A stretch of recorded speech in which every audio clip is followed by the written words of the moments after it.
चलिए तो अपने टॉपिक शुरू करते हैं, ड्राफ्टिंग। हम लास्ट लेक्चर में टाइप्स ऑफ डॉक्यूमेंट्स के ऊपर बात कर रहे थे, तो हमने काफ़ी सारे डॉक्यूमेंट्स कल डिस्कस किए थे। एक बार 5 मिनट में क्विक रिकैप ले लेते हैं, वो चीज़ें हम रिवाइज करके फिर आगे के जो टॉपिक्स है उस पर चलते हैं। चैप्टर के स्टार्टिंग में हमने बात की थी डीड्स और इंस्ट्रूमेंट्स के बारे में, ठीक है। थोड़ा आपका रिविजन भी हो जाएगा और आप भी बता सकते हो क्या पॉइंट्स थे। तो इंस्ट्रूमेंट्स एंड डीड्स, ये दो जो पॉइंट्स हैं, इनको हम कैसे रिलेट करें। इंस्ट्रूमेंट ज़्यादा वाइडर टर्म है या डीड ज़्यादा जनरलाइज टर्म है। Every instrument is a deed and every deed is an instrument.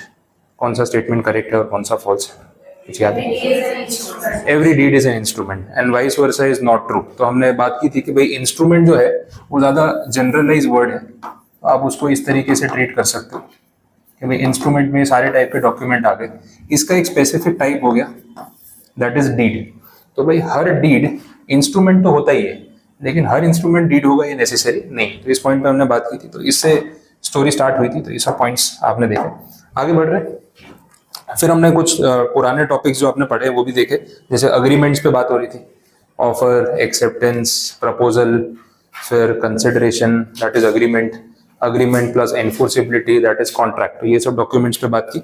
इसके बाद इसके अलग अलग अग्रीमेंट्स के टाइप्स देखे हमने, जिसमें बहुत सारे रिलेटेबल पॉइंट्स हैं। आर्बिट्रेशन अग्रीमेंट हो गया, आपका शेयर होल्डर्स अग्रीमेंट है, हाइपोथिकेशन का अग्रीमेंट है, सेल परचेज अग्रीमेंट है, सब एग्जाम्पल्स पे बात हुई थी।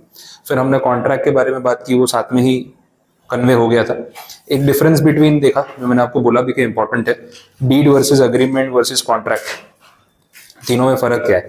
तो भाई डीड के थ्रू किसी भी पर्सन को या दो लोगों के बीच में राइट्स या लायबिलिटीज जो है वो फाइनलाइज हो सकती है, दैट इज अ डीड, ये हमने बात की थी। और अग्रीमेंट्स और कॉन्ट्रैक्ट्स में डिफरेंस क्या है, एनफोर्सिबिलिटी का। कुछ ऐसे अग्रीमेंट्स भी थे जो एनफोर्सिबल नहीं होते, वो सोशल अग्रीमेंट्स। तो उसमें हमने देखा कि भाई आपने किसी को सोशल कमिटमेंट दिया है कि चलो आज शाम को मिलते हैं या इस तारीख पे अपन यहाँ बाहर घूमने चलेंगे, और फिर आपने जाने से मना कर दिया, और that is a social agreement, वो एनफोर्सिबल नहीं है। लेकिन जो स्टैम्प पेपर पे लिख के दिया है और बोला है कि भाई ये हम कमर्शियली फुलफिल करेंगे, वो एनफोर्सिबल हो गया और सामने वाला आपको कोर्ट में लेके जा सकता है अगर उसको फुलफिल नहीं किया। तो ये पॉइंट्स पे बात हुई थी। इसके बाद अपन ने देखा सर्कुलर और पब्लिक नोटिस। क्या था आपके हिसाब से, कुछ क्विकली बता दो। सर्कुलर किस चीज के लिए काम आता है, सर्कुलर क्यों इशू करते हैं, पर्पस क्या है सर्कुलर इशू करने का? इंफॉर्मेशन डिसेमिनेट करना, ठीक है। इनकी लैंग्वेज में है to disseminate information. If it is to be disseminated to multiple people, large people at a time और कॉमनली, तो अपने उसको सर्कुलर बोल सकते हैं। और अगर बहुत सारे लोगों को कन्वे करना हो, पब्लिक एट लार्ज, तो फिर वो हो गया पब्लिक नोटिस। तो सर्कुलर और पब्लिक नोटिस में कौन से डॉक्यूमेंट में हम ज्यादा बड़ी ऑडियंस को केटर कर रहे हैं? Public notice. अब जैसे पूरे देश के फेवर में या उनको रिप्रेजेंट करते हुए कोई आपको डॉक्यूमेंट इशू करना है तो पब्लिक नोटिस ही हो सकता है। सर्कुलर कुछ नंबर ऑफ पीपल तक ठीक है, आपकी सोसाइटी में मेंबर्स है उनके बीच में डॉक्यूमेंट इशू किया तो उसको पब्लिक नोटिस नहीं बोलेंगे, उसको अपने क्या बोलेंगे, दैट इज अ सर्कुलर। आपकी कंपनी में बहुत सारे एम्प्लॉइज काम कर रहे हैं, 100, 200, 500, उनके बीच में कोई अगर मैसेज कन्वे करना है तो उसको क्या बोलेंगे, दैट इज अ सर्कुलर। लेकिन सरकार अगर पूरे शहर के लिए, पूरे स्टेट के लिए कोई ऑर्डर निकाल रही है या इन्फॉर्मेशन पास ऑन कर रही है, that is a public notice. ये बेसिक डिफरेंस था जो हमने देखा। अब इन दोनों ही टॉपिक्स में जो फॉर्मेटिंग वाली बात है, ड्राफ्टिंग वाली बात है, उसमें हमने देखा काफी सारे कॉमन पॉइंट्स है। सर्कुलर या पब्लिक नोटिस इशू करने वाली अथॉरिटी का नाम, उनका लोकेशन। अच्छा, कोई सर्कुलर नंबर आपको देना है तो आप दे सकते हो क्योंकि फ्यूचर रेफरेंस के लिए काम आएगा। डेट प्लेस मेंशन करनी है, मेन कंटेंट होगा, सब्जेक्ट टाइटल होगा, और लास्ट में साइनिंग अथॉरिटी जिसके पास है उसके साइन और स्टैंप होगा, उसका डेजिग्नेशन होगा। तो ये कॉमन सा फॉर्मेट सर्कुलर में भी हम बात कर रहे थे, पब्लिक नोटिस में भी कर रहे थे। अभी जब लिखेंगे तो आइडिया आ जाएगा। इसके बाद नेक्स्ट जो टॉपिक अपन ने देखा वो था बिड्स एंड टेंडर्स, ठीक है। बिडिंग करना, इन्विटेशन टू ऑफर, सरकारी जो है टेंडर्स निकलते हैं, ब्रिज बनाना है, हाईवे बनाना है, डैम बनाना है, इसके लिए कोटेशंस मंगवाई जाती है। तो हमने देखा that is bid and tender. अब इसमें भी टर्म्स एंड कंडीशंस बहुत स्पेसिफिक होती है, इसमें डिपॉजिट का पैसा भी देना पड़ता है। तो जो एंटिटी टेंडर रिलीज कर रही है उनको भी उसकी ड्राफ्टिंग बहुत सही तरीके से करनी पड़ती है। अच्छा, जो अप्लाई करेगा टेंडर के लिए कि मैं ये ब्रिज बनाना चाहता हूँ, तो हमने देखा था कि वो बिड एप्लीकेशन जो है उसके 2 पार्ट्स होते हैं। उस ध्यान में है कौन से 2 पार्ट्स थे? एक टेक्निकल और दूसरा फाइनेंशियल। टेक्निकल पार्ट में आप वो सारी चीजें समझाओगे जो इंजीनियरिंग पार्ट से या टेक्नोलॉजी वाले पार्ट से कनेक्टेड है, और फाइनेंशियल पोर्शन में आप कैलकुलेशन समझाओगे। तो दो पार्ट में हमने देखा था कि आप डॉक्यूमेंट को डिवाइड कर सकते हो, ये बातें हुई थी। लेटर ऑफ क्रेडिट अपन ने बाकी रखा है, वो लास्ट में देखना है, वो अभी चैप्टर के बीच में नहीं लेंगे। फिर हम बाई लॉज के ऊपर बात कर रहे थे पेज नंबर 23 पे। बाई लॉज मेन लॉ है या सपोर्टिंग डॉक्यूमेंट है, कि किस तरीके से इसको समझे अपन।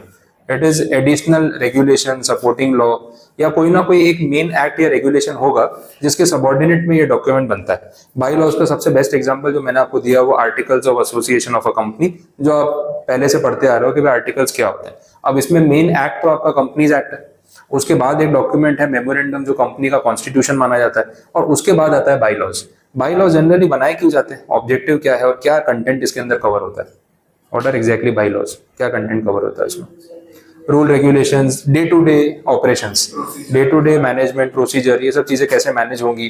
कोई भी एंटिटी, कोई भी स्ट्रक्चर्ड एंटिटी हर रोज कैसे काम करती है, उसके पास क्या पावर्स हैं, क्या क्या रूल्स हैं उनके, कौन सा ऑफिसर कितना पावरफुल है, उसकी पोस्ट क्या है, ये सारी चीजें जो है आपको इस डॉक्यूमेंट में मिलेगी। That is bylaws. Bylaws जो है वो आपकी सोसाइटी, रेसिडेंशियल सोसाइटी के बाई लॉज भी हो सकते हैं, जिसके अंदर सोसाइटी के वर्किंग रूल्स मेंशन किए होंगे। मेंटेनेंस कितना होगा पर मंथ, कितने लोगों की कमिटी होगी, एक चेयरपर्सन होगा, एक सेक्रेटरी होगा, एक ट्रेजरर होगा, ये सब बातें इसके अंदर क्लैरिफाई की होंगी। फिर हमने कल देखा था कि जैसे कोई फ्लैट सेल कर रहा है, परचेज कर रहा है, तो ट्रांसफर फीस लगेगी, तो वो सब बातें बाई लॉज में अपने क्लियर कर देते हैं। जनरली आपने देखा भी होगा आपकी सोसाइटी में कहीं पे बिल्डिंग्स में ना रिसेप्शन एरिया में एक वो पूरा रूल रेगुलेशन का एक बैनर लगा होता है, एक बोर्ड लगा होता है, जिसपे बेसिक 8-10 रूल रेगुलेशंस मेंशन किए होते हैं। तो वो कुछ नहीं है, वो सोसाइटी के बाई लॉज का ही एक्सट्रैक्ट या समरी है, वैसे अपने इसको समझ सकते हैं। तो ये सब बातें हुई थी, ठीक है। थियरी में बाई लॉज में वो डिटेल में वो लोग गए भी नहीं थे, अपने ने भी शॉर्ट ही रखा था। फिर आया था आपका show cause notice. Show cause notice तो काफी पढ़ लिया ना अपन ने, कारण बताओ नोटिस, क्यों हम आपके खिलाफ एक्शन ना लें। अब इसका रेलेवेंस कहीं ना कहीं आपके एडमिन लॉ से है, रूल ऑफ फेयर हियरिंग से है, जिसके लिए एक फ्रेज था Audi alteram पार्टेम, always here the other side, always here the other party. Audi मतलब ऑडिबल, सुनना, ऑल्टरम का मतलब ऑल्टरनेट, द अदर साइड, और पार्टेम मतलब पार्टी। तो ऑडी ऑल्टरम पार्टेम आप ट्राई करोगे तो लैटिन वर्ड्स थोड़े बहुत इंग्लिश के साथ सिनोनिम है, रिलेट हो जाता है, तो इतना लर्निंग का प्रेशर नहीं है। तो उसी के बेसिस पे कभी भी कोई सरकारी एजेंसी आपके खिलाफ एक्शन लेती है तो डायरेक्ट एक्शन कभी नहीं होता, पहले आपको एक नोटिस आता है कि अगर आपको आपकी सफाई में कुछ भी बोलना है तो ये मौका है, इसी के लिए हमने आपको नोटिस दिया है। आपके आंसर देने के बाद हम डिसीजन लेंगे कि आपके खिलाफ एक्शन लेना है कि नहीं लेना, और अगर एक्शन लेना है तो कितना एक्शन लेना है। तो you are getting an opportunity of being heard which is a standard statement in our laws, और आपने बहुत बार वो चीज पढ़ी हुई है, तो उसी के लिए एग्जैक्टली डॉक्यूमेंट इशू होता है। हमने कल जीएसटी वाला एग्जाम्पल देखा था। जीएसटी में section number 73 and 74 of the CGST act, इसमें अभी अमेंडमेंट भी हुआ है, 74A आ गया जो फाइनेंशियल ईयर 24-25 से आया। तो पहले ऐसा था कि अगर किसी ने एरर किया है तो उसको सेक्शन 73 में शो कॉज नोटिस भेजते थे कि भाई आपने जीएसटी भरने में गलती की है, हम क्यों आपसे वसूली ना करें, इसका रीजन दो। 74 था फॉर फ्रॉड्स, ड्यूरेशन का डिफरेंस था, अगर एरर है तो 3 साल पुराना केस ओपन हो सकता है, फ्रॉड है तो 5 साल पुराना केस ओपन हो सकता है, उसके 3 महीने पहले तक शो कॉज नोटिस इशू हो जाना चाहिए, फ्रॉड वाले में 6 महीने पहले तक इशू हो जाना चाहिए, ऐसा टाइमलाइन था। अब इन्होंने टाइमलाइन को और सुधार दिया। मैं थोड़ा आपको जस्ट एग्जांपल के तौर पे वो चीज रिकॉल करा देता हूँ, भले वैसे आपने पढ़ लिया है। 73 जो सेक्शन था, ठीक है, उसमें बात ऐसी हो रही थी कि आपको जो टाइम मिलता है to issue a show cause या टू एडजुडिकेट, वो टोटल टाइम था 3 इयर्स का। 3 साल पुराना केस ओपन हो सकता है। 3 इयर्स कहाँ से गिनते थे, जो भी फाइनेंशियल ईयर का मैटर है वो फाइनेंशियल ईयर कंप्लीट हो जाता है 31 मार्च को। मान लो फाइनेंशियल ईयर है 22-23, तो ये कंप्लीट हो जाएगा 31 मार्च 2023 को। अब यहाँ से 3 साल काउंट नहीं होते, 3 साल काउंट होते हैं इसकी एनुअल रिटर्न फाइल करने की आखिरी डेट से। ये सब जीएसटी के लॉज हैं। 31 दिसंबर 2023 एनुअल रिटर्न फाइलिंग की लास्ट डेट होती है। यहाँ से 3 साल के अंदर अंदर एडजुडिकेशन हो जाना चाहिए अंडर सेक्शन 73। अब बोलते हैं शो कॉज नोटिस ना इसके 3 महीने पहले तक इशू हो जाना चाहिए। मतलब आप शो कॉज नोटिस यहाँ पे कभी भी इशू कर सकते हो, इसमें कोई प्रॉब्लम नहीं है, लेकिन इस ड्यूरेशन में इशू नहीं कर सकते, ऐसा बोला था, क्योंकि ये ड्यूरेशन एडजुडिकेशन के लिए रखी हुई है। नोटिस दिया तो बाद में अपॉर्चुनिटी ऑफ बीइंग हर्ड, आपका रिप्लाई, फिर रिकवरी, वो सब के लिए तो टाइम चाहिए होगा, तो इतना टाइम रखा था। फिर 74 सेक्शन आया, उसमें ड्यूरेशन बढ़ा दी, 3 साल के बदले कर दिया 5 साल, 3 मंथ्स के बदले कर दिया 6 मंथ्स। अब ये एरर के लिए था और 74 फ्रॉड के लिए था। अब FY 24-25 से इन्होंने प्रोविजन चेंज किए और बोला ये दो सेक्शन जो अलग अलग दिख रहे हैं ना, हमने एक सेक्शन बना दिया है 74A, इसमें दोनों बातें कवर हो गई। और ये बहुत सही किया, बिकॉज ये दो सेक्शंस में ना हमेशा डिस्प्यूट होता था, डिपार्टमेंट हमेशा नोटिस 74 का ही भेजता था। वो लोग क्यों आपका पहले से साइड लेंगे, नहीं नहीं गलती हो गई होगी बेचारे से, अरे फ्रॉड किया है, सब चीटर है, नोटिस भेजो। 5 साल पुराना केस ओपन कर देते थे। अब क्या हो रहा है ना, उसमें जो असेसी है बोल रहा है सर एरर भी तो हो सकता है, जरूरी थोड़ी फ्रॉड है। अब वो लड़ रहा है कि इसको पहले इसमें कन्वर्ट करो। तो पहला तो फाइट इसका चल रहा है कि ये फ्रॉड नहीं है, एरर है, वो प्रूव करो, उसमें टाइम वेस्ट होगा। उसके बाद एरर है तो फिर रिकवरी तो होनी है, फिर पैसे वसूल करो। गवर्नमेंट ने बोला एक काम करो ना, सेक्शन ही एक बना दो। अब एरर हो या फ्रॉड हो, नोटिस एक ही सेक्शन में आएगा, तो पहला डिस्प्यूट या कॉन्फ्लिक्ट का पॉइंट खत्म कर दिया। अच्छा, इसमें इन्होंने ऐसा बोला, ये जो टाइमलाइन ऐसे रिवर्स जा रहा था ना, पहले 3 साल, फिर 3 महीने, 5 साल, फिर 6 महीने, अरे क्या कंफ्यूजिंग है, सीधा सीधा रखो ना। बोला शो कॉज नोटिस इशू करने के लिए अब मिलते हैं 42 मंथ्स। रेफरेंस पॉइंट सेम है यही वाला, यहाँ से 42 मंथ्स में कभी भी शो कॉज नोटिस इशू हो सकता है, मतलब 3.5 ईयर्स। इसके बाद 12 मंथ्स के अंदर अंदर एडजुडिकेशन कंप्लीट करना पड़ेगा, मतलब जो प्रोसीजर है बाकी का, टू मेक अ डिसीजन। और इसमें भी 6 मंथ्स का एक टाइम एक्सटेंशन अलाउ किया हुआ है अगर कमिश्नर परमिशन देते हैं तो ये शो कॉज नोटिस का यूज है, किस तरीके से इसको यूटिलाइज किया जा रहा है। This is one of the example. Show cause notice इतना कॉमन है कि 50 पॉइंट्स में आपको कहीं भी मिल सकता है। क्लियर, ये बात समझिए। चलो आगे बढ़े। आप लोगों को कुछ पूछना हो यहाँ तक, किसी पॉइंट में कोई डाउट? क्लियर है। नेक्स्ट पॉइंट जो है इसमें थियरी में, दैट इज स्टैंडिंग ऑर्डर्स। ये देख लेते हैं, इसकी थियरी कंप्लीट करते हैं, फिर इसका एक स्पेसिमेन भी दिया हुआ है तो वो भी पूरा देखेंगे क्या है एग्जैक्टली। तो आपने कहीं कुछ सुना हो, पढ़ा हो स्टैंडिंग ऑर्डर्स? पहले आपके सिलेबस में एग्जीक्यूटिव में लेबर लॉज में आता था, इंडियन स्टैंडिंग ऑर्डर्स एक्ट 1946, बहुत छोटा सा टॉपिक था। अगर आपने वो SBEC पढ़ा हो ना, ओल्ड सिलेबस वाला, उसमें इंडस्ट्रियल लेबर लॉज के कुछ प्रोविजंस थे, वहां पे ये एक चैप्टर था। नए वाले में तो शायद उन्होंने ज्यादा उसमें भी कवर किया, हाँ मुझे ध्यान में नहीं, हाँ SBIL वाले में भी अभी उन्होंने कवर किया हुआ है। तो कुछ मीनिंग याद है आपको कि स्टैंडिंग ऑर्डर्स थे क्या? हाँ, फैक्ट्रीज में जो वर्कर्स है उनके रिलेटेड जो रूल रेगुलेशंस होते हैं उनके लिए ये टर्म यूज किया जाता है, दैट इज स्टैंडिंग ऑर्डर्स। तो बेसिकली एग्जैक्टली वही पॉइंट है। अब अगर आपकी फैक्ट्री है और आप फैक्ट्री में वर्कर्स को अपॉइंट कर रहे हो तो उनके day to day working rules आपको ड्राफ्ट करने पड़ेंगे। अब ये वर्किंग रूल्स ड्राफ्ट करके किसी से वेरीफाई करवाने हैं या जो आपने बना दिए और बोर्ड पे लिख दिए फाइन, कुछ याद है? वेरीफाई करवाना पड़ता है। फैक्ट्री इंस्पेक्टर होते हैं फैक्ट्रीज एक्ट के अकॉर्डिंग। फैक्ट्री इंस्पेक्टर के पास आपको स्टैंडिंग ऑर्डर्स की एक रिटर्न कॉपी सबमिट करके उनसे अप्रूव करानी पड़ती है, फिर वो एप्लीकेबल हो जाता है। स्टैंडिंग ऑर्डर्स वर्ड ही इसलिए आया कि ये ऑर्डर्स एक बार रजिस्टर हो गए, इशू हो गए, ये तब तक स्टैंड करेंगे जब तक इन्हें वापस नहीं ले लिया जाता। इसकी कोई एक्सपायरी डेट नहीं है कि भाई फैक्ट्री में रूल्स बन गए हैं, 5 साल से यही रूल चल रहे हैं, कोई फर्क नहीं पड़ता। जब तक इसमें बोल के मॉडिफिकेशन नहीं किया जाएगा तब तक ये ऑर्डर्स अपनी जगह स्टैंड करेंगे। वो वर्ड वहां से आया स्टैंडिंग ऑर्डर्स, तो थोड़ा रिकॉल करना आपके लिए इजी हो जाता है। यही बात यहाँ पे इन्होंने की है, तो थोड़ा सा लैंग्वेज से इंट्रोडक्शन देख लेते हैं, रिकॉल कर लेते हैं। Standing orders defines the conditions of recruitment, discharge, disciplinary action, holidays, leave etcetera and go a long way towards minimizing friction between the management and workers in industrial undertaking। Friction का मतलब है लड़ाई झगड़ा, disputes, उसको cut down करने के लिए नए स्टैंडिंग ऑर्डर्स बहुत काम आते हैं। क्योंकि मेन वर्कर्स के पॉइंट्स ऑफ कंसर्न क्या होते हैं, भाई छुट्टी कौन से दिन पे मिलेगी, वीकली हॉलीडे कब है। अच्छा, हर जगह संडे हॉलीडे वैसा नेसेसरी नहीं है। इंडस्ट्रीज में क्या होता है, कहीं एवरी ट्यूसडे ऑफ होता है, कहीं एवरी सैटरडे ऑफ होता है, कहीं एवरी मंडे ऑफ होता है। तो मंडे वालों को कितना अच्छा लगता होगा, मंडे काम पे नहीं जाना। पूरी दुनिया मंडे ब्लूज से परेशान होती है, ये मंडे आराम से सो रहे हैं, ठीक है, पर फिर संडे काम भी करना पड़ेगा। तो बात तो वही है। तो वीकली एक हॉलीडे कोई भी एक दिन पे हो सकती है, क्लैरिफाई कर दो।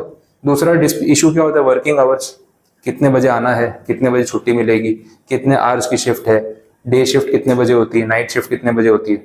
अच्छा, उसके वेजेस आप कैसे पे करते हो, क्योंकि डे के वेजेस कम होते हैं, नाइट के ज्यादा होते हैं। अच्छा, ओवर टाइम कराते हैं तो उसमें डबल वेजेस तक मिलते हैं। तो ये सारी बातें जो पॉइंट ऑफ कंफ्यूजन हो सकता है, ये सब स्टैंडिंग ऑर्डर्स में आप डिस्प्ले कर दो, भाई बोर्ड पे लिखा है बाहर पढ़ लेना। अच्छा, लैंग्वेज कौन सी होनी चाहिए, बोर्ड पे लिखा हुआ है इंग्लिश या स्टेट लैंग्वेज। देखो, वर्कर्स वाली कैटेगरी में इंग्लिश थोड़ा सा अननेसेसरी, मतलब आपका पर्पस पूरा नहीं होगा, क्योंकि वो अगर वो पढ़े लिखे वर्कर्स नहीं है तो जो लेबर्स हैं तो उनको इंग्लिश में आप लिख के दिखाओगे, उनके लिए कोई मतलब नहीं है। तो जिस स्टेट में आपकी फैक्ट्री है या उस स्टेट में जो भाषा सबसे ज्यादा लोग जानते हैं, लोकल लैंग्वेज, उसमें आप डिस्प्ले करो। ये सब necessary points. The industrial employment standing orders act requires employers in an industrial establishment to clearly define the conditions of employment by issuing standing orders duly certified. वो मेन पॉइंट है, duly certified. It applies to every industrial establishment wherein 100 or more workmen are employed or were employed on any day during the preceding 12 months. ये compulsion हो गया कि आपकी industry में अगर 100 से ज्यादा वर्कर्स आपकी फैक्ट्री में काम कर रहे हैं पिछले 12 महीने में एक भी दिन, तो आप पे एक्ट कंपलसरी है। अच्छा, उससे कम हो तो फिर ऑप्शनल है। बट उसमें भी क्या होता है, समझदार एम्प्लॉयर पंगे में पड़ते नहीं है। अपने 50 वर्कर्स हैं, बट बना दो ना। स्टैंडिंग ऑर्डर्स ड्राफ्ट करने में प्रॉब्लम क्या है? रेडी टेम्पलेट्स अवेलेबल है, एक बार फाइनल करके लिख दो। बार बार झमेला नहीं, 50 लोगों को बार बार समझाते फिरेंगे। और वर्कर्स का कैसा है, कभी कोई है और कभी कोई नहीं है। हर नया आएगा, पहले उसको पूरा ट्रेनिंग दो कि भाई ये रूल है, वो है, भाई लिखा है, बाहर पढ़ लो। तो ऑप्शनली भी आप इसको यूज करोगे तो आपके फेवर में ही है, कोई नेगेटिव साइड उसका नहीं है। वैसा model standing orders are issued under the act. They deal with the classification of workman, holidays, shifts, payment of wages, leave, termination etcetera. Model standing orders draft करने का इंटेंशन गवर्नमेंट का यही था, copy and paste. क्योंकि कोई सोचने नहीं बैठने वाला कि कितने पॉइंट्स हो सकते हैं, टाइम क्यों वेस्ट करना है। बाजू वाली फैक्ट्री वाले को बोलेगा भाई तेरा स्टैंडिंग ऑर्डर्स की कॉपी दे दे, या बाहर दीवार पे लिख के मैं फोटो ले रहा हूँ, सेम कॉपी पेस्ट कर लूंगा, बिना पूछे भी कर लो तो क्या फर्क पड़ जाएगा। गवर्नमेंट ने बोला जाने तो, जब यही करने वाले हो तो हम ही मॉडल इशू कर देते हैं ना, यही उठाओ, प्लस माइनस करो और जो आपको फाइनल करना है सबमिट कर दो। तो थोड़ा स्टैंडर्डाइज हो जाएगा, सबके स्टैंडिंग ऑर्डर्स का फॉर्मेट सिमिलर लगेगा, तो यूनिफॉर्मिटी भी रहेगी। वैसे तो ये अवेलेबल होते हैं। The text of the order as finally certified under the said act shall be prominently posted by the employer in English and in the language understood by majority of his workmen. English इसलिए बोला हुआ है क्योंकि India में भी काफी states हैं जहाँ पे हर कोई इंग्लिश समझता है। अब सदर्न साइड पे जाओगे तो साउथ इंडिया में अपने लिए दिक्कत हो जाती है, क्योंकि वहाँ के हर इंसान को इंग्लिश आती है जो अपने से अच्छी है, और अपने बोलने जाते हैं तो ऐसा लगता है इसको आती है हमको ही नहीं आ रही, वैसा हो जाता है। तो मैं बैंगलोर गया था तो वहाँ पे ऐसे ही था। वो ऑटो रिक्शा वाला प्रॉपर इंग्लिश में बात कर रहा है, तो उसके साथ बोलते बोलते मुझे अपना ग्रामर चेक करना पड़ रहा है कि इसकी तो फिनिशिंग बराबर है, रोज बोलता है, मेरी नहीं है। तो मैं थोड़ा सोच के बोल रहा हूँ, फ्लुएंटली बोल रहा है, वो हो ही जाता है। क्योंकि अपने यहाँ पे अगर वो इंग्लिश बोलने का कल्चर नहीं है, अपनी इंग्लिश खराब नहीं है, अपने को आदत ही नहीं यूज करने की। अब अगर अपन रोज इंग्लिश में बात करेंगे यहाँ पे तो बोल बोल के फ्लुएंसी आई जाएगी। फिर आप ऐसा है कि आप भी एकदम फटाफट बोलोगे, थोड़े टाइम में एक्सेंट भी अपने आप चेंज होना शुरू हो जाता है। जो रेगुलर इंग्लिश बोलते हैं फिर धीरे धीरे उनका वो यूएस वाला एक्सेंट आना या ब्रिटिश एक्सेंट आना शुरू हो जाता है। तो उसको बोलना पड़ता है भाई तू न्यूयॉर्क में नहीं है, ठीक है, सूरत में है, तो जो लैंग्वेज अपनी है कम से कम एक्सेंट तो इंडियन रख। इंडियन एक्सेंट इंग्लिश का सबसे बेस्ट एक्सेंट है क्योंकि समझ में आता है। यूएस का एक्सेंट सबसे खराब है क्योंकि उन्होंने इंग्लिश को ऐसा घिस दिया है ना बोल बोल के कि कितनी बार तो आधे वर्ड्स खा जाते हैं तो रिलेट ही नहीं होता कि क्या बोल रहे हैं। और वो अपन गुजराती के साथ करते हैं। आप गुजराती बोलते हैं तो जो गुजराती फ्रीक्वेंटली बोल रहा है वो इतनी रफ करके बोलता है उसको, और जो बेचारा नहीं बोलता है ना वो टेक्स्ट बुक वाली बोल रहा होता है। मैं गुजराती बोलता हूँ टेक्स्ट बुक वाली निकलती है, क्योंकि जो पढ़ा है उसी को कन्वर्ट करके बोल रहे हैं, और आप लोग जो रोज सुनते हैं वो बोल रहे हो, तो वो पता चल जाता है कि ये रेगुलर नहीं बोलता है, एक्सेंट का फर्क पड़ता है, वो पॉइंट है। तो यहाँ पे बोला है कि इंग्लिश में भी आप लिख दो और जो बाकी वर्कमैन समझते हैं वो भाषा में लिख दो, कोई फर्क नहीं पड़ेगा। और ये नोटिस बोर्ड जैसा बनाना पड़ेगा। लगाओगे कहाँ पे? फैक्ट्री की एंट्रेंस पे या स्टार्टिंग में कोई प्रीमाइस पे लगाओगे या फिर पीछे कोई दीवार पे चिपका के आ जाओ, चलेगा क्या? कंस्पिशियस प्लेस, विजिबल होना चाहिए। ऐसा वो अपने सीआरपीसी या आईपीसी में वर्ड यूज करते थे, समन नोटिस चिपका के आ रहे हो तो भाई कंस्पिशियस प्लेस पे लगाओ, मतलब जो दिखना चाहिए। अब घर के पीछे वाली दीवार पे जाके समन नोटिस चिपका के आ गए जहाँ मालिक खुद जाके नहीं देखता है कुछ लगा हुआ है क्या नहीं, तो कैसे पता चलेगा? तो सेम पॉइंट यहाँ पे भी है कि एंट्रेंस पे आप अगर उसको लगाते हो तो विजिबल रहेगा, आते जाते लोग पढ़ लेंगे। बिल्डिंग्स में भी, सोसाइटीज में ऐसे ही होता है। The object is that the employer, once having made the conditions of employment known to his employed workmen, cannot change them to their detriment or to the prejudice of their rights and interest. Intention क्या है standing orders का? भाई लिखित में है तो बदला नहीं जाएगा। फिर क्या होता है जब आप जॉब के लिए आए तो आपसे बात कुछ और हुई, फिर बाद में एम्प्लॉयर ने बात घुमा दी, नहीं मैंने तो ऐसा नहीं बोला था, किसी को पूछ लो, अरे सर अपनी बात हुई थी। अब कैबिन में क्या बात हुई थी और फिर आप फैक्ट्री में उसको क्या बोल रहे हो, प्रूव कैसे होगा? अगर रिटर्न है दीवार पे तो जो आपके लिए हो, मेरे लिए कंफ्यूजन नहीं होगा। तो वही मेन ऑब्जेक्टिव है कि राइटिंग में होगा तो क्लियर है। एक्सप्रेस और written conditions of the employment, it is open for the prospective worker to accept them and join in the industrial establishment. Joining के टाइम पे आपको बता देते हैं कि भाई ये हमारे स्टैंडिंग ऑर्डर्स हैं, रूल्स रेगुलेशन है, आप पढ़ लो। If you are okay with them फिर आप ज्वाइन करो, नहीं एक्सेप्टेबल है तो आप जा सकते हो। अपॉइंट होने के बाद फिर लड़ाई झगड़ा कंफ्यूजन नहीं होना चाहिए, मेन वो पॉइंट है। Important aspects for issuing standing orders, पूरा एक शॉर्ट नोट बन सकता है, 8 पॉइंट्स हैं, मेन वर्ड्स पकड़ने हैं। Language grammar same to same रटने वाला कोई काम नहीं, क्योंकि कोई एक्ट का पार्ट वैसे टेक्निकली नहीं, जनरल आंसर के फॉर्म में दिया हुआ है, तो आप उसको रिलेट कर पाओगे। सबसे पहले तो बोला है कि जो एम्प्लॉयर है उसको सर्टिफाइंग ऑफिसर के पास जाके जो ड्राफ्ट स्टैंडिंग ऑर्डर होगा उसकी कॉपी सबमिट करनी होगी। सर्टिफाइंग ऑफिसर वही जो इसको अप्रूव करेगा, और कितनी कॉपी सबमिट करनी है, 5 कॉपी। वो उनके इंटरनल रेफरेंस के लिए हो सकती है, एक कॉपी आपको रिटर्न भी देंगे। Such draft standing orders shall be in conformity with the model orders if any and shall contain every matter set out in the schedule which may be applicable to the industrial establishment। अब इसमें ना जो standing orders का act है उसमें schedules बने हुए हैं, शेड्यूल्स में अलग अलग इंडस्ट्रीज को क्लासिफाई किया हुआ है। आप जिस इंडस्ट्री को बिलोंग करते हो उसके रिगार्डिंग जो मिनिमम पॉइंट्स कवर करने के लिए बोला गया है वो आपके स्टैंडिंग ऑर्डर्स में होने चाहिए। एडिशनल आप रखोगे चलेगा, लेकिन कम नहीं होने चाहिए, तो उसकी बात यहाँ पे की है।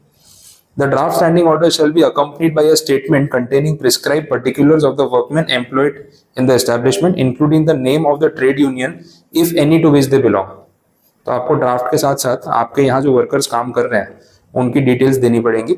और वर्कर्स की क्या है, कोई ना कोई ट्रेड यूनियन, वर्कर्स यूनियन बनी होती है। Workers union is a registered entity, उसकी अपनी सेपरेट लीगल आइडेंटिटी होती है, यूनियन का नाम होता है। वो लोग कुछ भी नाम रख सकते हैं जो उनके काम से रिलेटेड हो। तो वो कोई वर्कर यूनियन से जुड़े हुए वर्कर्स आपके यहाँ काम कर रहे हैं तो आपको यूनियन का नाम भी इस ड्राफ्ट में मेंशन करना पड़ेगा। ये सब कंप्लायंसेस है। It is function of the officer और appellate authority to adjudicate upon the fairness of the provisions. हाँ, वो लोग इसको वेरीफाई करेंगे कि स्टैंडिंग ऑर्डर्स फेयर है या अनफेयर है।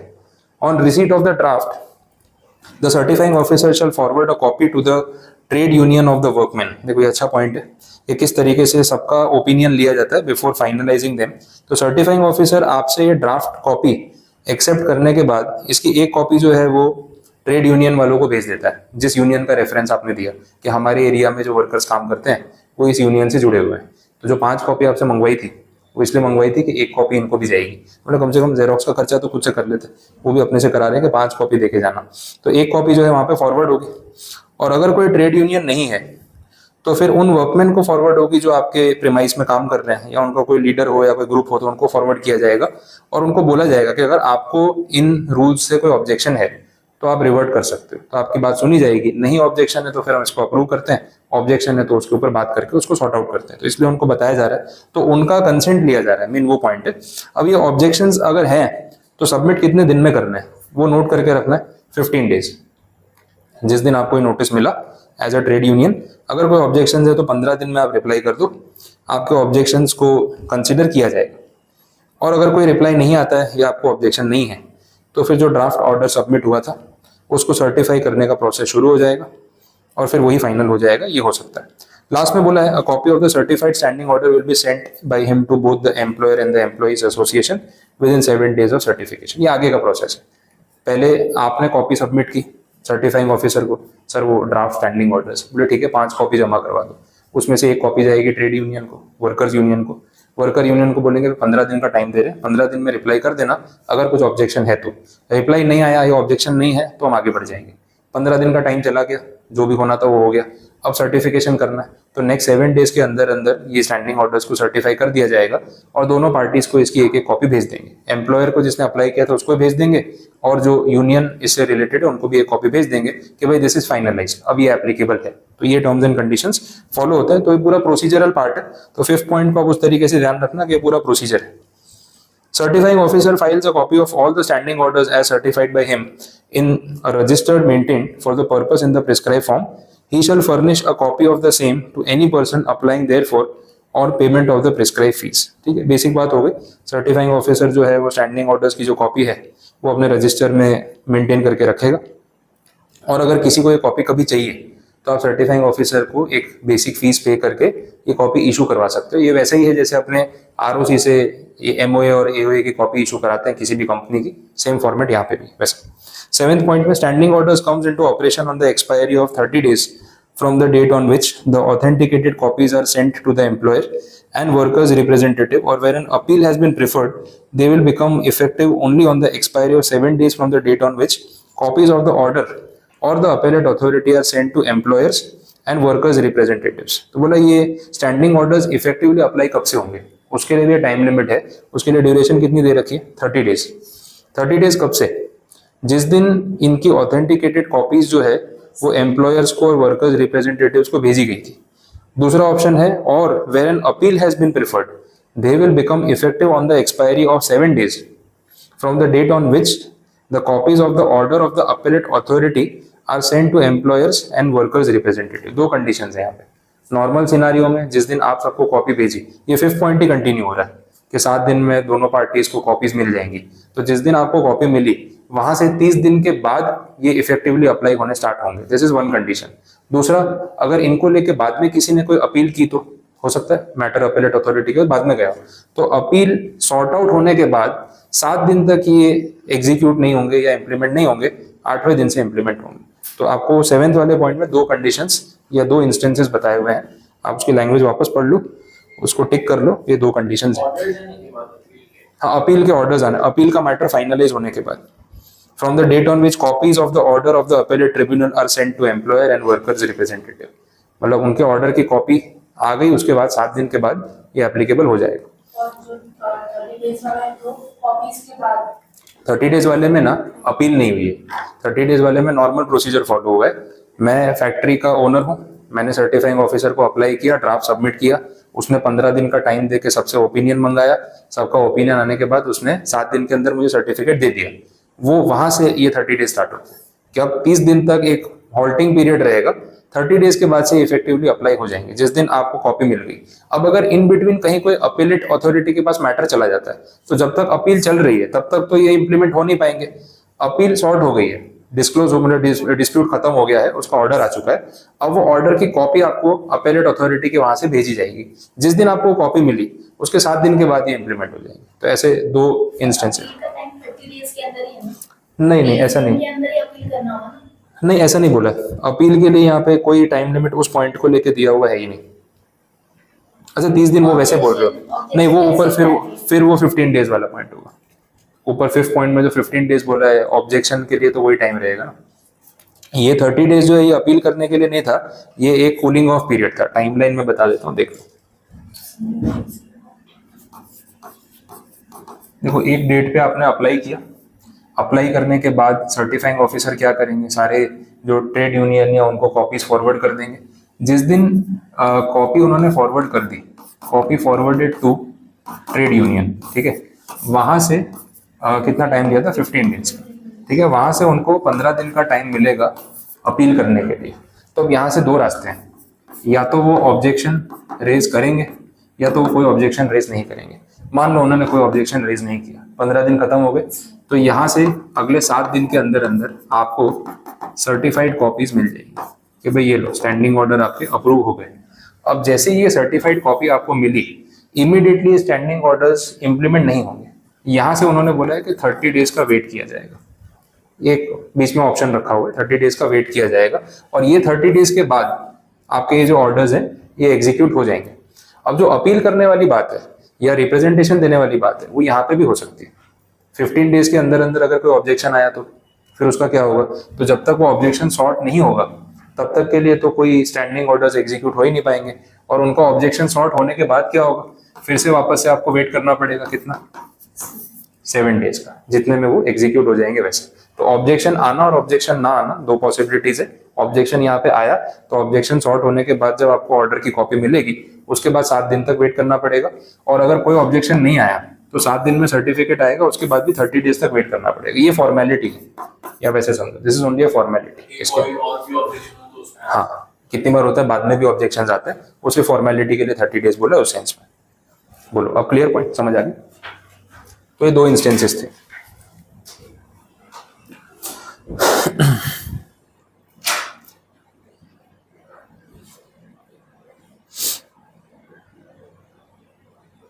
चलो लास्ट पॉइंट देखिए, 8 वाला. The text of the standing orders as finally certified under the said act shall be prominently posted by the employer in English and in the language understood. वो same point हो गया कि भाई जो भी final हुआ है वो इंग्लिश में और अदर लैंग्वेज में आप लिख दो, और एंट्रेंस पे या उसके नियर बाई में आप उसको प्रिंट करके लगा दो ताकि सब लोग रीड कर सके. सिंपल. तो वो रिपीट कंडीशन. तो ये सारे इंपॉर्टेंट एस्पेक्ट्स हो गए रिलेटेड टू स्टैंडिंग ऑर्डर्स. अब देख लो एग्जाम्पल्स. स्टैंडिंग ऑर्डर्स में क्या क्या मैटर्स डिस्क्राइब किए गए होते हैं, ये एग्जांपल्स हो गए आपके. तो आगे बात हुई थी वर्कमैन के क्लासिफिकेशन के बारे में लिख सकते हैं. परमानेंट वर्कर किसको बोलेंगे, टेम्पररी वर्कर किसको बोलेंगे, अप्रेंटाइज का मतलब क्या है, प्रोबेशनर्स का मतलब क्या है, ठीक है, बदलीज का मतलब क्या है, बदली मतलब प्रॉक्सी, एक के बदले दूसरा, ठीक है, वैसा होता है। तो जैसे आपका जो रेगुलर वर्कमैन है वो छुट्टी पे है, बोले मैं 5 दिन गाँव जा रहा हूँ, एक तो ये हर 2-4 दिन में गाँव चले जाते हैं, तो फिर उनके बदले जो आता है उसको बदली बोलेंगे, प्रॉक्सी, कि 5 दिन वो नहीं आ रहा, 5 दिन तू काम कर ले, फिर वो आ जाएगा वापस, तू कहीं और चला जाना, छुट्टी ले लेना, तो टेम्पररी वाला हो गया। But temporary in the sense किसी के बिहाफ पे काम कर रहा है, तो उसके लिए वर्ड यूज होता है, लोकल वर्ड है बदलीज, हिंदी वर्ड है वैसा। Manner of intimating to workman the period and hour of work, holiday, pay days and wage rates, wages कैसे मिलेंगे, पेमेंट कितने दिन में होगा, कितनी फैक्ट्रीज में डेली वेजेस होती है, कितने में वीकली होती है, कहीं फोर्टनाइटली होती है, 15 दिन में एक बार, कहीं मंथली होती है, तो मंथली से आगे नहीं जा सकते, मैक्सिमम मंथली अलाउड होता है, ये सब लॉज में बोला हुआ है। शिफ्ट वर्किंग, शिफ्ट कितने टाइम की है, अटेंडेंस एंड लेट कमिंग होता है ना, इतनी देर लेट आए तो हाफ डे लगेगा, तो भाई आधा घंटा लेट आए तो आधे दिन के पैसे कट, 1 घंटा लेट आए तो पूरे दिन के पैसे कट, फिर काम भी करना पड़ेगा और पैसे भी नहीं मिलेंगे, तो ये सब रूल रेगुलेशन आप पहले से क्लियर रख सकते हो। छुट्टी मांगनी है तो कैसे बताना है, कितने दिन पहले बताना है, ठीक है, कौन से गेट से प्रीमाइसिस में एंटर करना है, कितनी बार वर्कर्स की चेकिंग भी होती है, लेबर्स की चेकिंग करनी पड़ती है, सामान चोरी करके लेके तो नहीं जा रहे, तो भाई एंट्री होती है तो चेकिंग होता है, एग्जिट होती है चेकिंग होता है, फिर आपका ईगो हर्ट हो रहा है, आपको बुरा लग रहा है, बोले चोर थोड़ी ना हूं मैं, अरे भाई आपको ऐसे चोर नहीं बोल रहे, लेकिन अब सिक्योरिटी का मामला है तो चेक करना पड़ेगा, आपको बुरा लग रहा है वो ठीक है, बट आपको अच्छा लगवाने के चक्कर में रोज इन्वेंट्री गायब हो रही है, फिर कैसे पता चलेगा चोरी कौन कर रहा है, तो भाई चेकिंग का काम तो हम कर सकते हैं, वो मेटल डिटेक्टर्स हो, स्कैनर्स हो, या वो गार्ड चेक कर रहा है, दैट इज पॉसिबल, तो ये सब चीजें आप लिख सकते हो, ठीक है। बाकी closing and reopening of sections of the industrial establishment, temporary stoppage of work, कौन सी कंडीशंस में काम रोका जा सकता है, कौन सी कंडीशन में नहीं, कब काम रोकना लीगल होगा, कब काम रोकना इलीगल होगा, कितनी बार स्ट्राइक वाली कंडीशन भी हो जाती है, तो ये सब पॉइंट्स आप पहले से इसमें क्लियर कर सकते हो। टर्मिनेशन ऑफ एम्प्लॉयमेंट, उसके रिगार्डिंग रूल्स, सस्पेंशन के रूल्स, मिसकंडक्ट किसे माना जाएगा, उसको कैसे डील किया जाएगा, ये सब एग्जाम्पल्स है। Means of redress for workman against unfair treatment, अगर कोई वर्कमैन अनफेयर ट्रीटमेंट करता है या उसके साथ कोई ऐसा ट्रीटमेंट होता है सॉरी, तो उसके लिए उसके पास क्या लीगल राइट्स होंगे, और भी कोई मैटर यहाँ पे प्रिस्क्राइब करना है तो अपने कर सकते हैं, तो ये एग्जांपल्स थे।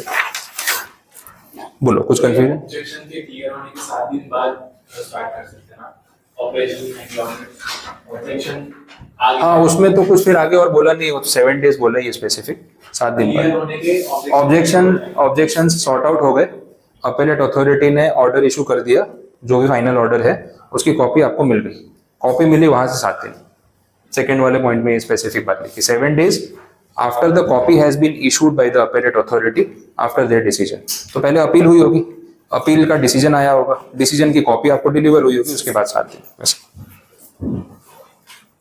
चलिए तो ये कंडीशंस कंप्लीट हुई।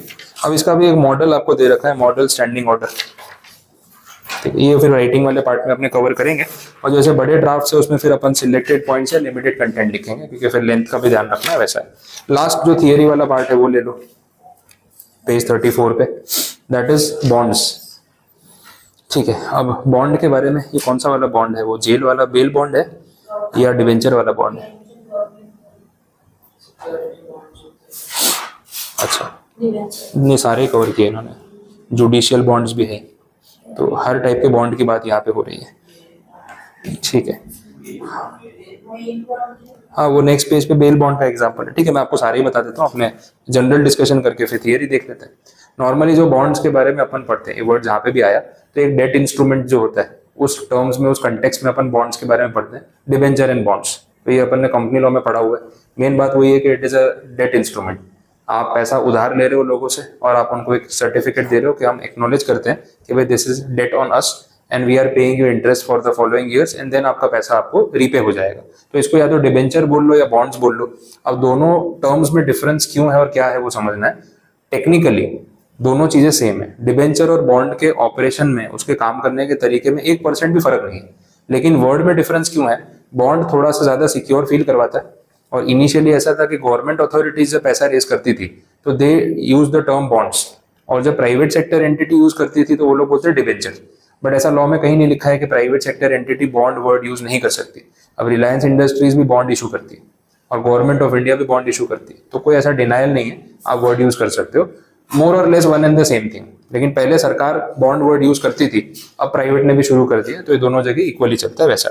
तो ये हो गया आपका वो पैसों के टर्म्स में, फाइनेंशियल इंस्ट्रूमेंट के टर्म्स में जो बॉन्ड्स की हम बात करते हैं वो। अब इसमें बॉन्ड्स के बहुत सारे टाइप्स हैं, ये आपका CF वाला जो सब्जेक्ट है उसमें आप पढ़ोगे, आजकल चलते हैं ग्रीन बॉन्ड्स, लेटेस्ट बता रहा हूँ, एग्जांपल दे रहा हूँ। ग्रीन बॉन्ड्स, ग्रीन बॉन्ड्स पता है क्या है? जो बायोडाइवर्सिटी और ये सब के लिए, मतलब एनवायरनमेंट के लिए म्युनिसिपल कॉर्पोरेशन वाले पैसा रेज करते हैं, पब्लिक से उधार लेते हैं ग्रीन बॉन्ड्स के नाम पे। बोले क्या करोगे इसका? बोले greenery, environment, wild life protection, tree plantation, afforestation, इसके लिए पैसा यूज होगा। तो बोले आप जो पैसा दे रहे हो उससे हम एनवायरनमेंट फ्रेंडली एक्टिविटीज करेंगे, जिससे CO2 एमिशन कम हो जाए, कार्बन फुटप्रिंट कम हो जाए, ऑक्सीजन सप्लाई बढ़ जाए, सब चीजों पे काम होगा, तो उसको ग्रीन बॉन्ड्स बोला जाता है। It is a green initiative. तो ये रिसेंटली चल रहा है अभी वैसा, ठीक है। और जो कंपनीज है जो सोलर सेक्टर में काम कर रही है वो लोग भी इशू करते हैं, तो उससे, क्योंकि ग्रीन बॉन्ड्स के नाम पे जो पैसा आप उठा रहे हो वो आप पॉल्यूशन वाली एक्टिविटी में तो यूज कर नहीं सकते, लेकिन आप सोलर प्लांट लगा रहे हो, सोलर एनर्जी का एक्सपांशन कर रहे हो, तो उसके लिए भी आप ग्रीन बॉन्ड्स के नाम पे पैसा ले सकते हो। तो ये सब पॉइंट्स यूज होते हैं। अब जो दूसरा वाला पार्ट है, other aspect other than financial, bail bond. Bail bond मतलब आपका वो जमानत, ठीक है, जो CRPC IPC वाला मैटर हो गया, अब हो गया BNSS और BNS, एक्ट का नाम चेंज हो गया, आपको बताइए। तो बेल बॉन्ड्स जो है वो जमानत देने वाली बात है। जब भी आपको पुलिस ने अरेस्ट किया है और आपको कस्टडी में नहीं रहना है, तो उसके लिए आपको एक बेल बॉन्ड साइन करके देना होगा। उसके लिए अगर वो श्योरिटी मांगते हैं, श्योरिटी मतलब कोई आपका गारंटर, तो गारंटर को भी लेके आना पड़ेगा, और पैसे भी मांगते हैं, तो सिक्योरिटी डिपॉजिट के तौर पे पैसा देना पड़ता है और गारंटर के तौर पे श्योरिटी देनी पड़ती है। श्योरिटी एंड सिक्योरिटी दो वर्ड्स यूज होते हैं, तो that is called a bail bond. तो वहां पे भी बॉन्ड वर्ड इसलिए यूज हो रहा है बिकॉज कुछ पैसे आपको सबमिट करने पड़ते हैं। पैसे मतलब 25,000 50,000 ऐसा कुछ अमाउंट आपसे रखवाएंगे, और उस शर्त पे ही आपको छोड़ेंगे कि इतने पैसे सबमिट करो और कोई गारंटर लेके आओ जो आपकी जिम्मेदारी ले कि अगर आज आपको कस्टडी से छोड़ दिया, कल इन्वेस्टिगेशन के लिए बुलाया तो आप आओगे, कोर्ट की तारीख होगी तो आप हाजिर रहोगे, देश छोड़ के भाग नहीं जाओगे। तो ये सब आप फुलफिल करते हो तो आप घर जा सकते हो। That is called a bail bond. वैसा तो ये बेसिक पार्ट है। लैंग्वेज देखनी तो आप अभी पढ़ के देख लो, ज्यादा कुछ बोला नहीं इसमें।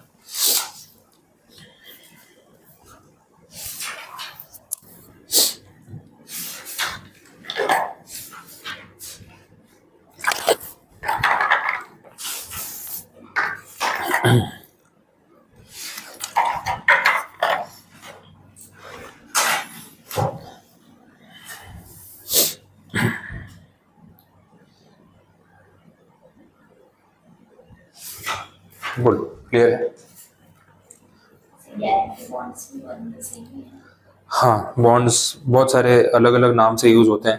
तो ये गारंटी बॉन्ड्स जो है वो परफॉर्मेंस गारंटी बॉन्ड्स भी होते हैं कितनी बार। जनरल एग्जांपल दे रहा हूँ, स्पेसिफिक भी अपने पढ़ेंगे इसमें। गारंटी बॉन्ड्स में ऐसा है कि जैसे आपके और मेरे बीच में कोई परफॉर्मेंस बेस्ड कॉन्ट्रैक्ट, अपना एग्जांपल ले लो, अभी मैं आपको पढ़ाने के लिए कमिटमेंट दे रहा हूँ, this is a performance based task. तो अब मैं आपसे पैसा चार्ज करके आपको पढ़ाऊंगा, इस बात की गारंटी तो होनी चाहिए। तो इसके लिए अगर आप मुझसे कुछ गारंटी मांगते हो या कोई श्योरिटी मांगते हो, सर कोई जिम्मेदारी लेगा आपकी कि आपने नहीं पढ़ाया तो बाद में पैसे ले लिए, फिर नहीं पढ़ाया तो क्या? मैं बोला मैं कोई गारंटर लेके आ जाता हूँ, मैंने नहीं पढ़ाया तो ये पढ़ा देगा, या फिर पैसा सिक्योरिटी डिपॉजिट के तौर पे रख देता हूँ कि आपका काम मैंने टाइम पे नहीं किया या ठीक से नहीं किया तो आप ये पैसा फॉरफिट कर लेना। तो इस टाइप के जो डॉक्यूमेंट्स होते हैं उसको गारंटी बॉन्ड्स बोला जा सकता है। परफॉर्मेंस बेस्ड कॉन्ट्रैक्ट्स में इस तरीके के इंस्ट्रूमेंट्स इशू हो सकते हैं वैसे, ठीक है। और कुछ? ये मेन टॉपिक आपका CF का है, कॉर्पोरेट फाइनेंस में पूरा डिटेल में एक एक टाइप आएगा। इसमें सिर्फ इन्होंने एग्जांपल के तौर पे दिया, तो अपने भी बेसिक लेवल पे रख रहे हैं, मैं डेप्थ में नहीं जा रहा इसमें, बेसिक मीनिंग ही बता रहा हूँ। बोलो और कुछ? तो जुडिशियल बॉन्ड जो है वो कोर्ट वाले हो गए, बेल बॉन्ड्स हो गए, गारंटी बॉन्ड्स ये परफॉर्मेंस वाले हो गए, सिक्योरिटी बॉन्ड्स में आपने कुछ गिरवी रखा होगा, सिक्योरिटी दी होगी, श्योरिटी बॉन्ड्स में कोई गारंटर होगा, तो वैसे वर्ड्स यूज किए हुए। चलिए, अब थियरी जो है इस पूरे चैप्टर की हमने सारे पॉइंट्स डिस्कस कर लिए। कुछ राइटिंग वाला पार्ट शुरू करते हैं। देखो राइटिंग में अप्रोच कैसे लेगा मैं आपको बता देता हूँ। जैसे ये पहला ही टॉपिक यही ले देते हैं, बेल बॉन्ड वाला, छोटा सा है ना, तो थोड़ा आपको पॉजिटिविटी भी आएगी कि लिखना शुरू करें। पहले से बड़ा वाला लिखवाऊंगा तो आलस आ जाता है वैसे। तो ये जो बॉन्ड वाला पार्ट है या जो भी ड्राफ्टिंग वाला पार्ट है, तो इसमें ना रटना नहीं है। अब मैंने आपको बोल दिया देख के 5 बार लिख लो, पूरे स्कूल वाली आदत खत्म ही नहीं हो रही, 5-5 बार लिख लिख के याद कर रहे हैं, तो वो मीनिंग समझे बिना उसको लिखने का सेंस नहीं है। हम ये सारे डॉक्यूमेंट्स यहाँ पे डिस्कस करेंगे, लिखने वाला पार्ट आपको करना है। तो मैं आपको पूरा समझा देता हूँ उसकी लैंग्वेज, क्योंकि लैंग्वेज थोड़ी फॉर्मल है, तो उसको डिस्कस कर लें, आपके माइंड में क्लियर हो जाएगा कि कौन से कंटेक्स्ट में ड्राफ्ट किया गया, फिर आपको ड्राफ्टिंग में प्रॉब्लम नहीं आएगी। तो आप एक बार अभी यहाँ पे इस एग्जाम्पल को लिखो, मैं कुछ इसके सिमिलर एग्जाम्पल्स आपको होमवर्क में दूंगा, कल घर से भी लिख के आओ, यहाँ पे भी लिखेंगे, तो बार बार प्रैक्टिस आपकी होती रहेगी। चलिए देखते हैं। तो पहला ये देख लेते हैं बॉन्ड वाला, bond and bail bond for the attendance before the court. Discuss कर लेते हैं क्या है, कैसे फॉर्मेट में लिखा है। आई नेम ऑफ डैश मतलब पहले आपका नाम, फिर आपकी प्लेस। अब इसमें ऐसा है कि जो ये ब्लैंक छोड़ा हुआ है, आपको एग्जाम में भी इसको ब्लैंक ही छोड़ना है। अगर उन्होंने क्वेश्चन में कोई नाम दिए हैं स्पेसिफिक कि ये नाम है पर्सन का ऐसा वैसा, तो आप वो नाम यूज करो, बट नहीं दिया है तो ब्लैंक छोड़ दो। ABCXYZ भी चलता है, बट मेरे को लगता है उससे बेटर तो ब्लैंक नेम ही छोड़ देना है। इसमें खास ध्यान रखने वाली बात यह है कि अपना नाम लिख के मत आ जाना, फिर खुद को जमानत दे के आ गए।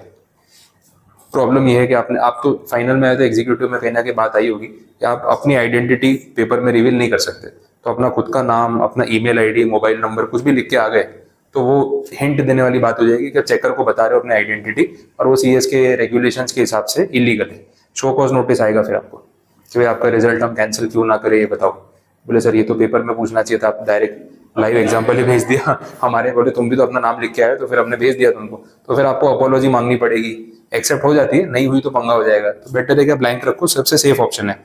आई, name of place having been arrested और detained without warrant by the officer in charge of the police station or having been brought before the court of dash, जो भी कोर्ट का नाम है जहाँ पे आपको प्रेजेंट किया गया, charged with the offense of dash, क्या ऑफेंस आपने किया, सेक्शन एक्ट जो भी एप्लीकेबल होगा, या फिर उसका नाम, and required to give security for my attendance before such officer of court on condition that I shall attend such officer or court on every day on which any investigation or trial is held with regard to such charge, and in case of my making default herein I bind myself to forfeit to the government the sum of rupees dash dated this day of, जो भी year है वो mention कर दिया और आपका sign.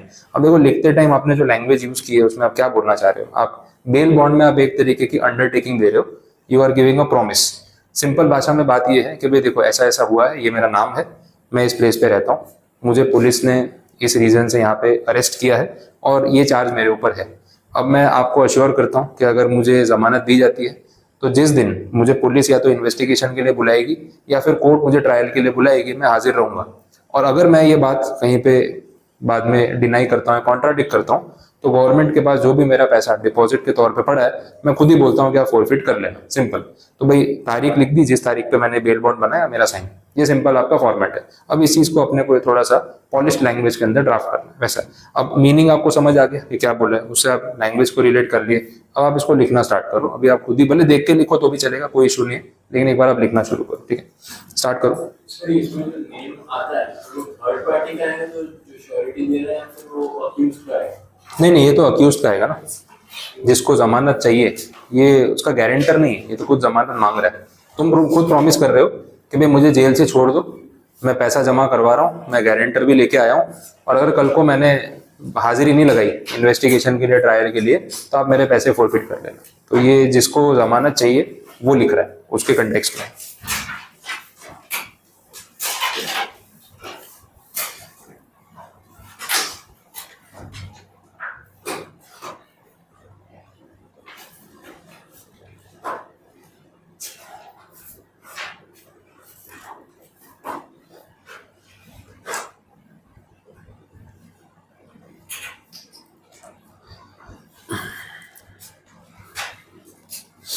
तो इसमें जितना हो सके लैंग्वेज को अडेप्ट करने की ट्राई करनी होती है, but active, passive, first, second, direct, indirect से इतना फर्क नहीं पड़ता। तो थोड़ा अगर ग्रामर 19-20 होगा तो ऐसा नहीं कि एकदम वर्ड टू वर्ड नहीं लिखा तो एक एक कॉमा पे मार्क्स कट जाएंगे, ऐसा नहीं होता। बट एक फॉर्मल लैंग्वेज दिखनी चाहिए और इसके 19-20 भी चलती है। बट जब देख के लिख रहे हो तो ट्राई करो कि सेम टू सेम अडेप्ट हो, फिर देखे बिना लिखेंगे तो आपकी फिनिशिंग आ जाएगी वैसा। तो जितना हो सकता है उतना कोशिश करना है। फर्स्ट डे पे एकदम से नहीं आएगा, बट धीरे धीरे फिनिशिंग आ जाएगी। ये जो ऑप्शन हाईलाइट करके लिखा हुआ है पहला लाइन, वो वैसा नहीं वैसा कुछ नहीं, वो तो नहीं, वो हाईलाइटेड तो पॉसिबल है भी नहीं, फिर आप उसको डबल करके लिख रहे हैं। कौन सा? अच्छा ये बेल बॉन्ड, हाँ ये टाइटल ऊपर लिखना, वो पूरा लिखना पड़ेगा, मेंशन तो करना पड़ेगा।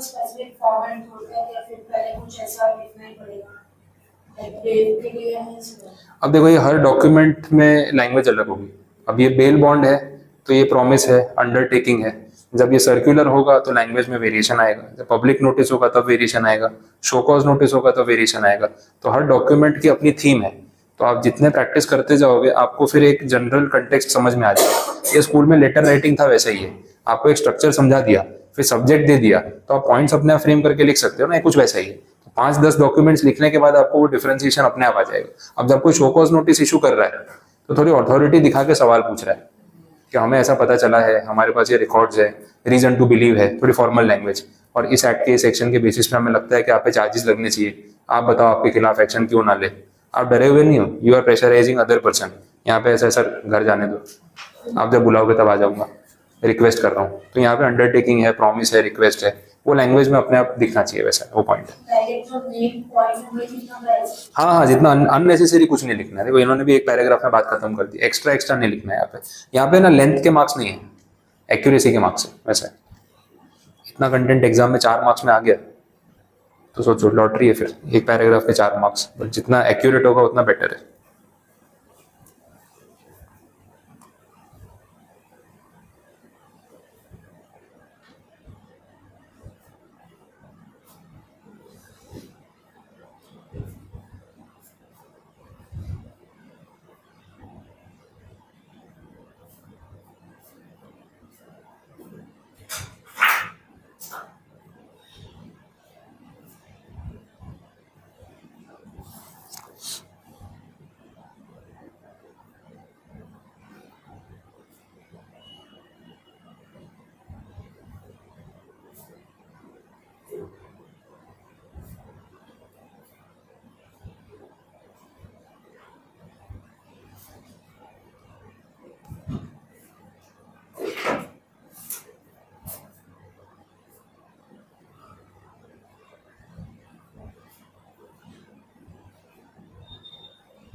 सर इसमें जो पॉइंट वन दिया है, अगर उसमें ए पॉइंट नहीं दिया और फिर वो प्रेजेंट नहीं दिया, और इसमें सर लिखा है कि अगर यहाँ पे प्रेजेंट हुआ तो कुछ सम ऑफ अमाउंट पे कर अगर वो भी नहीं हुआ नहीं, ये सम ऑफ अमाउंट तो आपको अभी पे करना होता है जब आप बेल बॉन्ड सबमिट करते हो, तो अलॉन्ग विद दिस डॉक्यूमेंट आपको अमाउंट सबमिट करवाना पड़ता है। और आपने इसमें लिख के दिया ही है कि अगर मैं कभी भी कंडीशन ब्रीच करूं तो ये पैसे आप इमीडिएट फॉरफिट कर लेना, तो पैसा तो पहले रखवाते हैं। पहले हाँ हाँ, इसके साथ ही आपको सबमिट करना होता है वैसा, तो उसमें आपको ऐसा नहीं है बाद में आपने पैसे नहीं दिए तो वो काम में कोर्ट तो पीछे हटेगा नहीं, वो तो पहले ही पैसे ले लेगा, वैसा होता है।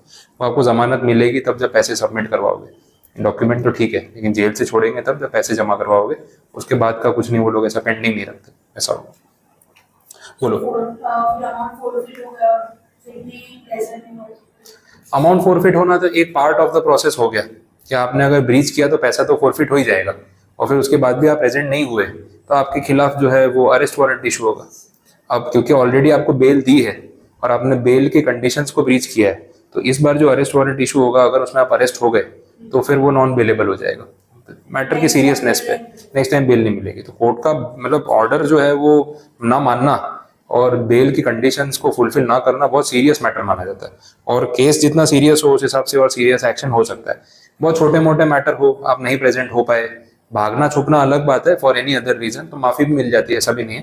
तो लॉ में ना इफ एंड देन बहुत है, तो क्रिमिनल लॉ में आप घुसोगे ना तो इतनी डेप्थ है कि रूल पढ़ते पढ़ते थक जाओगे, बट पॉसिबिलिटी हर चीज की रहती है। सीरियस मैटर होता है सीधा नॉन बेलेबल अरेस्ट वारंट, देखो मजिस्ट्रेट को गुस्सा आ गया, इसको उठा के लाओ, बेल कैंसिल करो इसकी, और जब बेल कैंसिल होती है तो फिर वो non bailable arrest warrant issue होता है कि आप जेल में डालो और बेल मांगे तो देना मत, अब ऐसा लिख के दे दिया तो खत्म। और जज गुस्से में रहते भी हैं, बिकॉज क्या है ना कि जो केसेस है वो बहुत ज्यादा है और जजेस बेचारे बहुत कम है, तो ऑलरेडी इतना पेंडिंग काम है और उसमें ऐसा ऐसा करोगे तो उनको गुस्सा आने वाला है, तो फिर ऐसा कुछ लिख के दे दिया ना तो फंस जाते हैं अपने वैसा। बोलो, बाकी लिख लिया आपने, क्लियर है। अब मैं आपको एक डॉक्यूमेंट जो है वो पीडीएफ फॉरवर्ड कर देता हूँ, प्रिंट आउट भी दे दूंगा, ये क्वेश्चंस की लिस्ट है अपनी जो अपने लिखने वाले हैं। इसमें एक बेल बॉन्ड का क्वेश्चन है जो आपके लिए आज होमवर्क रहेगा, तो यही सेम जितना मैं यहाँ लिखवा रहा हूँ वही प्रैक्टिस के लिए घर पे दे रहा हूँ, बाकी सारे नए वाले तो इधर ही लिखवाऊंगा, तो मैं भेज के रख देता हूँ।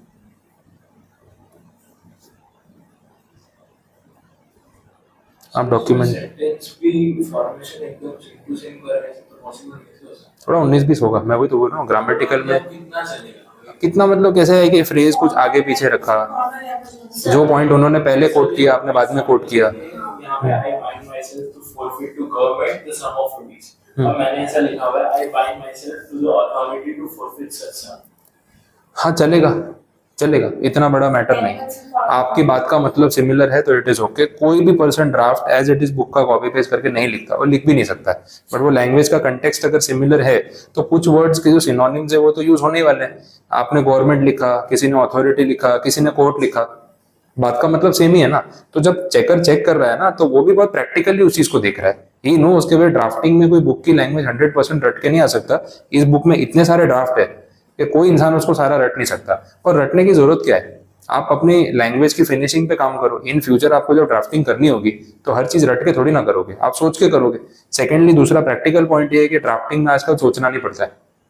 दो चीजें हैं, एक तो क्या ड्राफ्ट रेडी होते हैं, लेकिन जिस ऑफिस में आप काम कर रहे हो, जो इंटर्नशिप में भी जाओगे ना, तो जो आपका सीएस एम्प्लॉयर है वो थोड़ी ना हर ड्राफ्ट सोचने बैठेगा कि यार किसी का लीव एंड लाइसेंस अग्रीमेंट है, बैठ के सोच रहा हूँ क्या क्या पॉइंट डालने हैं, क्यों 50 बना चुका हूँ, लैपटॉप में फॉर्मेट पड़ा हुआ है, वर्ड फाइल रेडी होती है, उसको देखो, पॉइंट्स प्लस माइनस करो, पर्टिकुलर चेंज करो, खत्म करो, मेहनत कौन करेगा। अच्छा कोई नया ड्राफ्ट बनवाना है, चैट जीपीटी है, आजकल चैट जीपीटी का फुल यूज ड्राफ्टिंग में हो रहा है। बोले एआई अपना काम खा जाएगा, काम खा नहीं रहा, आसान कर रहा है।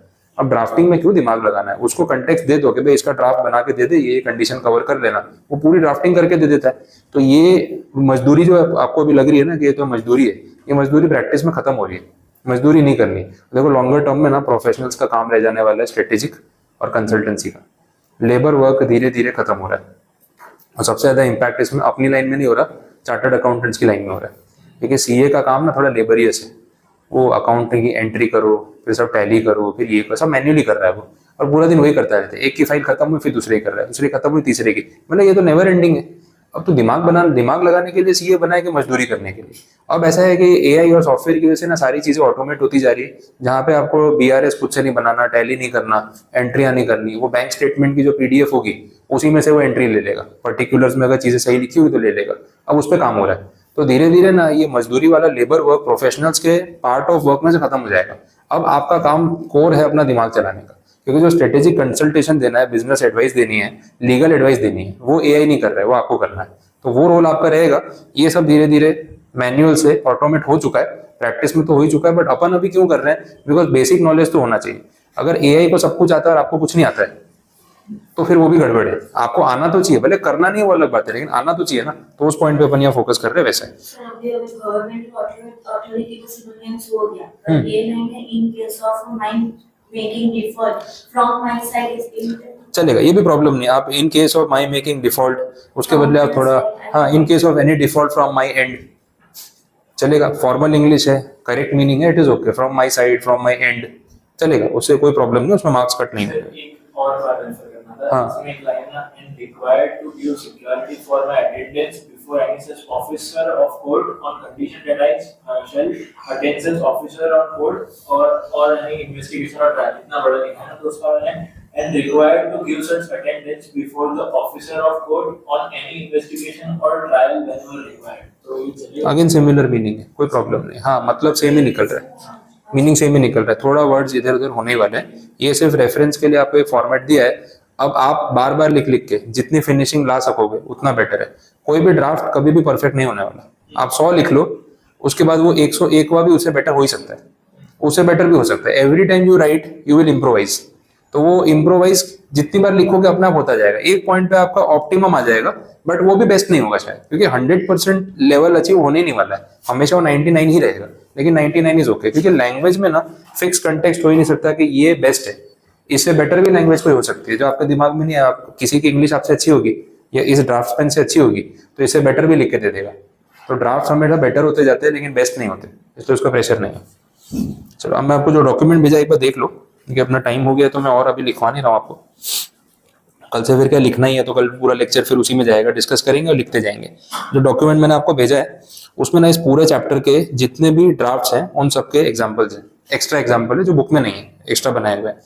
ये भी चैट जीपीटी से ही बनाए हुए हैं, कुछ नई बात नहीं है, ठीक है। तो हम भी तो यूज करें, ठीक है। तो जो बेल बॉन्ड वाला है वो लास्ट में दिया हुआ है, क्वेश्चन नंबर 12। अब आज आपको घर पे ये लिख के आना है, सिमिलर फॉर्मेट है, जस्ट छोटा सा प्रैक्टिस करके आओ।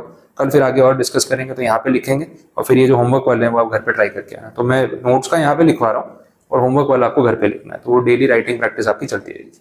क्लियर? बस ठीक है, तो आज इतना रखते हैं, रिमेनिंग फिर कल कंटिन्यू करते हैं। कुछ आपको पूछना हो आज के लेक्चर में, कुछ नहीं समझ आया हो तो क्लियर है सारे पॉइंट्स, ठीक है। तो थियरी तो इस चैप्टर की हो ही गई है, अब ड्राफ्ट बाकी है। अगले 2 दिन अपने ड्राफ्ट लिखेंगे और आपका चैप्टर कंप्लीट। हाँ एलसी वाला बाकी है, वो मैं लास्ट में लेता हूँ। एलसी वाला टॉपिक एक्चुअली है सीएफ का, जिसमें मैं एंड में एकदम कराऊंगा, पर कवर करा दूंगा वैसे।